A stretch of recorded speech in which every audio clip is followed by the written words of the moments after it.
आता पाहूया लोकसभेच्या आखाड्यासंदर्भातल्या टॉप 9 बातम्या। मला जबाबदारी पंतप्रधान मोदींनी दिली। माझं तिकीट राज्याने नाही सर्वोच्च नेत्यांनी ठरवले। मला लोकसभा लढवायची नव्हती। तिकीट जाहीर झाल्यानंतर बुद्धीनं निर्णय घेतला आणि मन कपाटात काढून ठेवलं। बीडमध्ये भाजप उमेदवार पंकजा मुंडे यांचं विधान।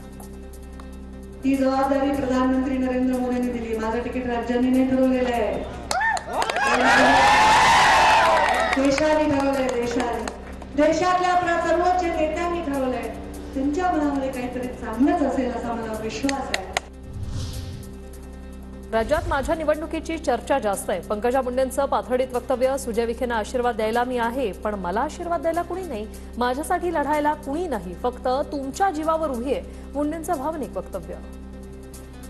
एकाच लोकसभेची रोज टीव्हीवर चर्चा आहे। काय पंकजा मुंडेंना धक्का धोका याच्याशिवाय चर्चाच नसतात। सुजय विखेंना आशीर्वाद द्यायला मी आहे, पण मला आशीर्वाद द्यायला कोणी नाही। माझ्यासाठी रणांगणात उतरायला कोणी नाही, फक्त तुमच्या जीवावर मी या मैदानात उतरलेली आहे। भाजपकडून राऊतांविरोधात निवडणूक आयोगाकडे तक्रार। राऊतांचं वक्तव्य पंतप्रधानांबद्दल विद्वेष पसरवणारं। आयोगानं कारवाई करावी। राऊतांच्या औरंगजेब वक्तव्याची भाजपकडून आयोगाकडे तक्रार। लोकसभा निवडणुकांच्या पार्श्वभूमीवर फडणवीसांच्या सागर बंगल्यावर भेटीगाठी वाढल्या। राठोड, दानवे, महाजन सागर बंगल्यावर, तर राहुल नार्वेकर, प्रवीण परदेशीही फडणवीसांच्या भेटीला। महायुतीच्या जागांचा तिढा पुन्हा दिल्ली दरबारी। अमित शहांनी तिढा न सुटलेल्या जागांची माहिती घेतली, तर शहा पुन्हा शिंदे फडणवीस अजितदादांची चर्चा करणार, सूत्रांची माहिती।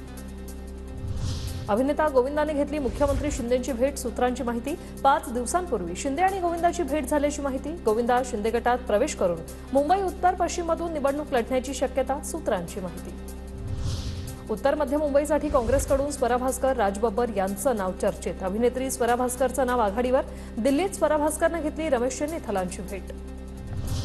शरद पवारांच्या पक्षाकडून निवडणूक आयोगात तक्रार दाखल केली जाणार। अजित पवार गट शरद पवारांचा फोटो वापरत असल्याने आक्षेप। आयोगाने कारवाई न केल्यास सुप्रीम कोर्टात जाणार, आव्हाडांची माहिती। उद्धव ठाकरे हेच औरंगजेबी प्रवृत्तीचे। उद्धव ठाकरे यांनी फडणवीसांच्या पाठीत खंजीर खुपसलं। उद्धव ठाकरेंनी सत्तेसाठी भावाला पक्षातून काढलं। बावनकुळेंकडून उद्धव ठाकरेंचा एकेरी उल्लेख। औरंगजेबी कार्य काय केले? सत्ता प्राप्तीकरता औरंगजेबाने आपल्या भावाला घराच्या बाहेर काढलं। महाराष्ट्रामध्ये सत्ता प्राप्तीकरता घरातल्या भावाला कुणी काढलं? औरंगजेबी वृत्ती कुणी स्वीकारली? या संपूर्ण महाराष्ट्राला माहिती आहे। आता औरंगजेब वृत्ती कोणाची आहे? उद्धव ठाकरेची आहे।